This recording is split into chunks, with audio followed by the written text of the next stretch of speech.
Hello everyone, how are you all? I hope everyone is keeping fine and safe. So let's start our video today. Today in this video, we are going to discuss about RBI Grade B EPR MCQs for the economic section. So we have various sets of questions that we are going to discuss along with the answers. And obviously, I'm going to give explanations for this. So the ones who are preparing for the exams, all the best. Listen very carefully and go through the videos thoroughly for your good knowledge. So we start with the question. As you see in my screen, there's already a question being presented. So the first question is, which of the following is the most liquid money? M1, M2, M3, securities, or call money. So we have five options here. Right? So we all know that M1, M2, M3, these are all various types of money that is being rotated in the economy well enough. So what is call money? Now, the most liquid money is definitely the call money, but why is it so? Let's come to the answer discussion. See, a reserve money, which is M0. Okay, it is also known as high powered money, monetary base money, etc. Right. So M0 is currency in circulation plus bankers deposit with RBI plus other deposits with the RBI. Right? So it is the monetary base of the economy. But now coming to M1. M1 is narrow money. Okay. So M1, what is the formula for M1? Currency with public plus demand deposits with the banking system, that is the current account savings plus the savings account, and along with that we have the addition of other deposits with the RBI. Now coming to M2. What is M2? It's a continuation. M1 plus, that means whatever I told in M1, along with that savings deposit of post office savings bank, that is the broad money. Okay. Now coming to M3, which I just now told is the broad money. What is broad money? That is M1, whatever I told you in M1, plus time deposits with the banking system. Now coming to M4. Always remember M4 is not a continuation of M1, but it's a continuation of M3. That means M4 is equals to M3 plus all deposits with the post office savings bank. Okay, so these are the formulas that we have. M0, M1, M2, M3, and M4. Now, the liquidity of these measures are in order. Let's take the consideration. M1 is greater than M2, M2 is greater than M3, M3 is greater than M4. That is, which means that M1 is the most liquid and M4 is the least liquid. Got it? So correctly, our answer is option number E, that is the column. So we will be marking this. Now moving on to question number 2. Yes. To control inflationary situation in the economy, RBI can increase one or more of these monetary tools: CRR, SLR, repo rate, reverse repo rate, or all of the above. Right? See, for this also I will say all of the above, that is CRR, SLR, repo rate, and reverse repo rate. All of them are the correct answers. Let's see why. See, I'll say you one by one and we will discuss accordingly what will happen on the inflation and what will be the RBI's reaction to it. So see CRR. So when CRR increases, RBI's action increases and the effects of inflation decreases. But when CRR, RBI's action decreases for CRR, so the effects on inflation will be increasing. Now coming to SLR.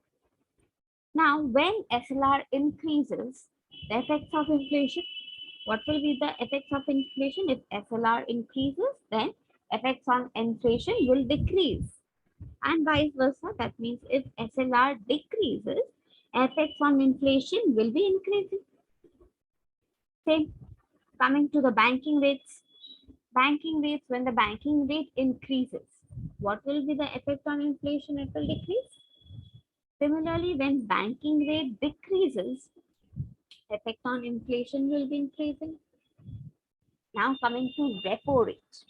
When repo rate increases, effect on inflation will decrease, and vice versa. When repo rate decreases, effect on inflation will increase. Now coming to reverse repo rate. Don't think it's reverse of repo rate. That means it's just the opposite concept. No. Reverse repo rate, if it increases, again, the effect on inflation will decrease. And if reverse repo rate decreases, similarly, the effect on inflation will increase. So accordingly, we have all of them to be correct answers. That is CRR, SLR, repo rate, reverse repo rate, and all of the above. So since all of the above are the correct ones, we will choose option number E. Okay. Option number E will be the correct answer. Okay. So next we move on to the next question in line. That is, which among the following is the author of the book A Checkered Brilliance, The Many Lives of B.K. Krishna Menon? Okay, and we have options for this definitely. So we'll come to the options. That is A. Jhumpa Lahiri, number B. Jairam Ramesh, number C. Shashi Tharoor, number D. Amit Shah, and number E. Lal Krishna Advani. Okay, so we have 5 options here. So the author of this book is Jairam Ramesh. Okay, that is option number B. Jairam Ramesh is the author of the book that is Checkered Brilliance, The Many Lives of B.K. Krishna Menon. It's actually a biographical book on Mr. Menon's life. Okay, so he was an Indian politician and very close to Jawaharlal Nehru. Okay, a very close person of Mr. Jawaharlal Nehru. He studied under Harold Lasky at the London School of Economics and also wrote a thesis on psychology at the University College of London. Later on, he became a lawyer. He was offered a vice chancellorship in embassy in Moscow, but Menon again refused this. Okay. So Jairam Ramesh is an Indian economist and a member of the parliament, definitely is an MP, representing Karnataka state, okay, in the Rajya Sabha. So he was the person who has been writing this autobiography or writing this biography on Menon, that is the Checkered Brilliance, The Many Lives of B.K. Krishna Menon. Okay. Next, moving on to, okay, I'll mark the answer. That is option number B, Jairam Ramesh. Okay. Now moving on to the next question, question number 4. Banking or financial institution can face dash risk due to high NPA, that is non-performing assets. And again, we have 5 options here. Credit risk, moral hazard risk, systematic risk, legal risk, or operational risk. So banking or financial institution can face dash risk due to high NPA. So this is obviously credit risk. Okay. Now, if you don't have the idea of what a credit risk is, let's come to the discussion. Before that, I'll mark the answer. It's credit risk. But why is it credit risk? Let's come to the answer. See, the biggest risk, which is also known as the credit risk to a bank, is when customers who take out loans stop making their payments or stop giving out payments to the bank, causing the value of the loan asset to decline. Now, the loans made to the customers are listed as assets in the balance sheet of the bank. This credit provided by the bank as loan to the customers sometimes remains unpaid by the borrowers. Okay, they don't tend to pay or make the payment. So an asset which was supposed to generate income for a bank has stopped now. And not only it has stopped generating additional income for the bank, but also its principal amount has stopped. This late or non-payment of the loans at all is defined as the NPA or the non-performing assets. Okay, or we can even say those are bad assets. NPAs are nothing but a credit facility. Okay, that is term loan, cash credit, overdraft, bills purchased and bills discounted, other loans, etc. Where no payment is received even after 90 days, that's 3 months. Okay, either towards the principal or towards the interest. Okay, so the highest risk is due to the NPA. Okay, so next we will move on to the next question that we have in line. Question number 5. Okay. Who regulates and monitors asset reconstruction company? SIDBI, TRAI, NABARD, RBI, or SEBI? Which is the correct answer? Now, the one who regulates anything related to asset reconstruction is definitely RBI. But why is it so? Let's come to the discussion. I'll give you the correct explanation for this. Yes. So RBI, the full form, as all of us know, the Reserve Bank of India. And the RBI has issued various guidelines from time to time to regulate the functioning of the Asset Reconstruction Company, which we say the ARC. Okay, that's the Asset Reconstruction Company. Now, ARC is formed for acquisition of financial assets, that is the NPA of the banks. Okay, as per the provisions of the securitization of the banks and the reconstruction of the financial assets, also the enforcement of Security Interest Act according to 2002, which is the SARFAESI Act of 2002. Many of us, we do not know the full form of this. It's SARFAESI Act, or the full form is Securitization and Reconstruction of Financial Assets and Enforcement of Security Interest Act of 2002. Okay, I know the name might be a little confusing, but it's very important also. So the Committee on Banking Sector Reform, that is the Narasimhan Committee 2, they recommended that the setting up of asset reconstruction companies, which is the ARCs, to transfer the NPAs from the banks. Now, acting on the recommendations of this company, the Union Budget of that time, that is 2002 to 2003, proposed the establishment of ARCs by public and the private sector banks, financial institutions, and multilateral agencies to take over NPAs and develop markets for securitized loans.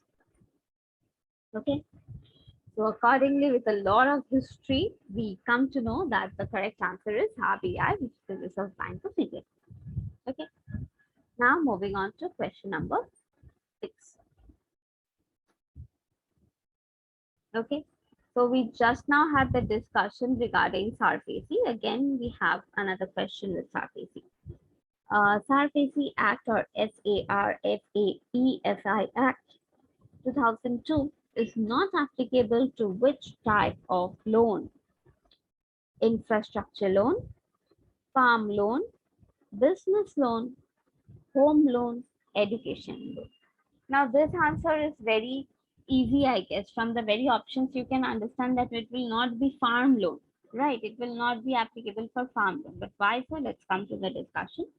SARFAESI Act 2002, which is the securitization and reconstruction of financial assets and enforcement of Security Interest Act of 2002, empowers financial institutions to take possession of collateralized assets, manage assets, sell, or lease a part of all of the businesses of the borrower.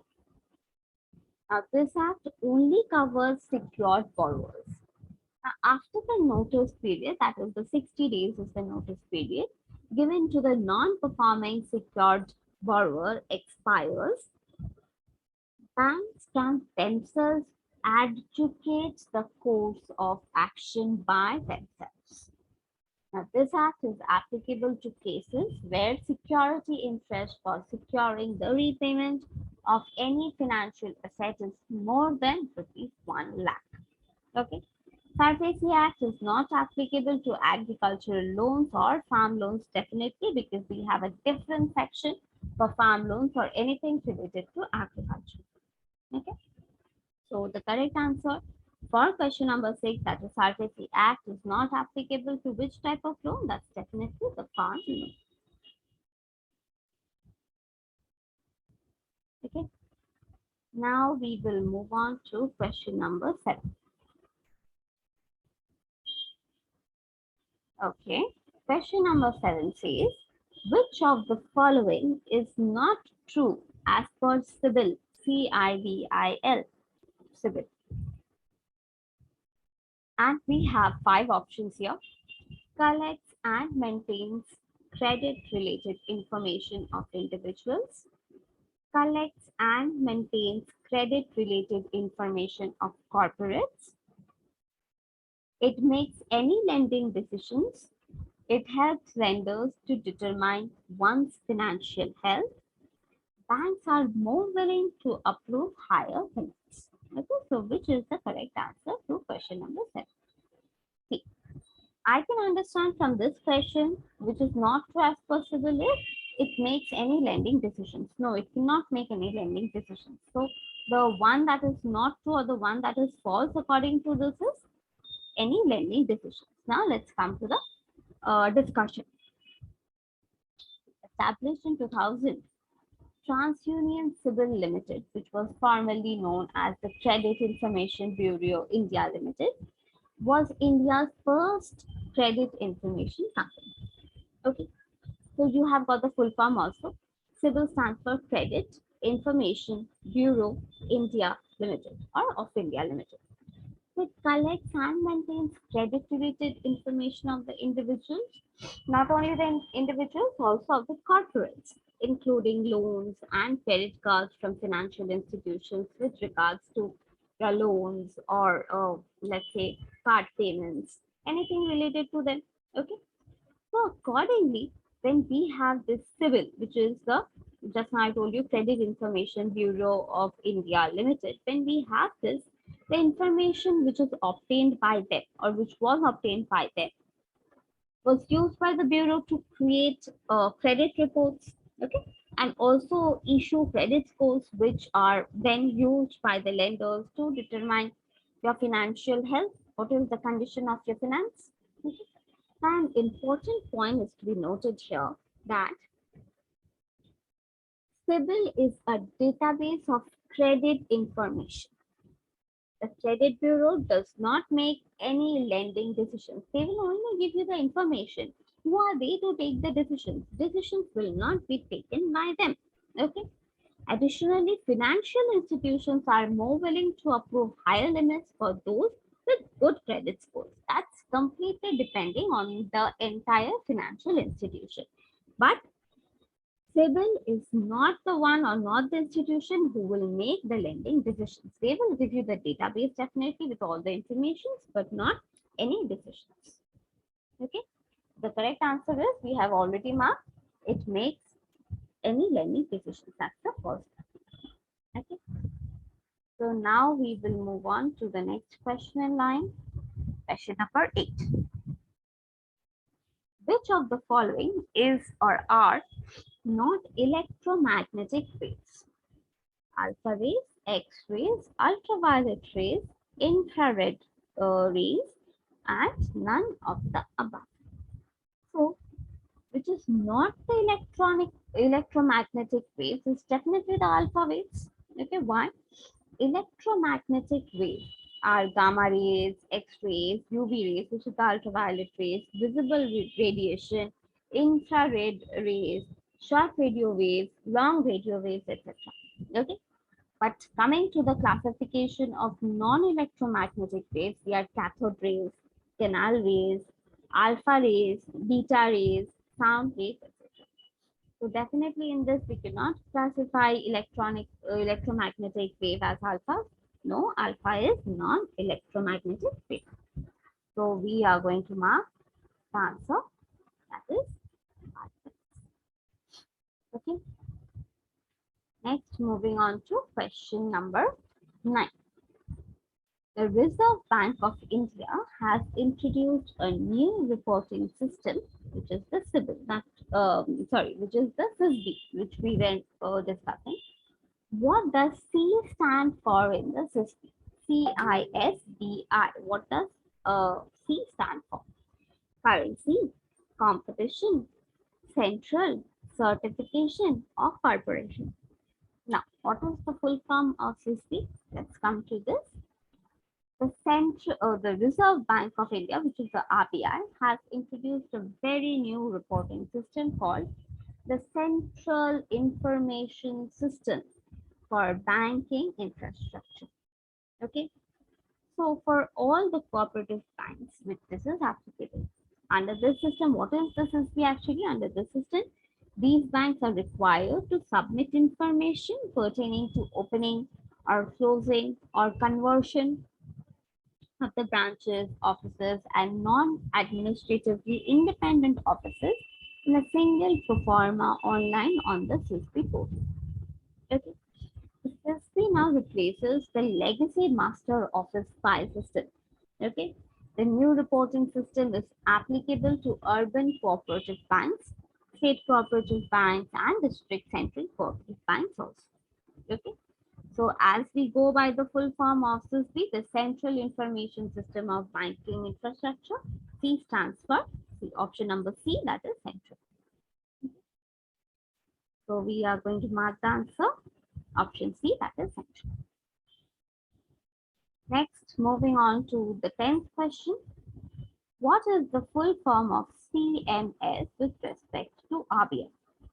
Option A, Compliant Management System. Option B, Customer Management System. Option C, Conventional Management System. Option D, Customized Management System. And option number E, Content Management System. Now, the full form of CMS is Complaint Management System. But if we don't have any idea about what a complaint management system is, then we are going to have some idea about this. Before that, let's mark the answer. Okay. Now, what is this? The Complaint Management System. Now, CMS of RBI was launched in the year 2019 in the month of June. Okay. It is a software application to facilitate RBI's grievances and redressal processes. The members of public can access the CMS portal, which is the Complaint Management System portal at RBI's website, to lodge their complaints against any of the entities which is regulated by the Reserve Bank of India. Okay. The CMS has been designed to enable one-line filing of complaints. It provides features such as acknowledgement through SMS or email notifications. Then we have status tracking through unique registration number, receipt of closure advices, and filing of appeals. Okay. So this system facilitates the regulated entities to resolve the customer complaints received through the CMS or whatever issues they have. The CMS has also been facilitating for RBI officials handling the complaints to track the progress of the redressal. Now, with the launch of this CMS, which is the Complaint Management System, it has also been processing the complaints received in the offices of the Banking Ombudsman, which is the BO, and Consumer Education and Protection Cells, which is the CPCs of RBI, has been digitalized. Okay. So CMS has been facilitating with for RBI officials handling complaints to track the progress of redressal, banking ombudsman, and it's a very, very efficient system. Okay. So yes, here we have discussed 10 questions for this set. Do follow the next videos that we have in line for the next questions, that is from 11 onwards. And I hope these questions were clear enough. Do follow the videos if you have any doubts, and definitely follow the next videos for the next set of questions. All the best, keep preparing, and thank you so much.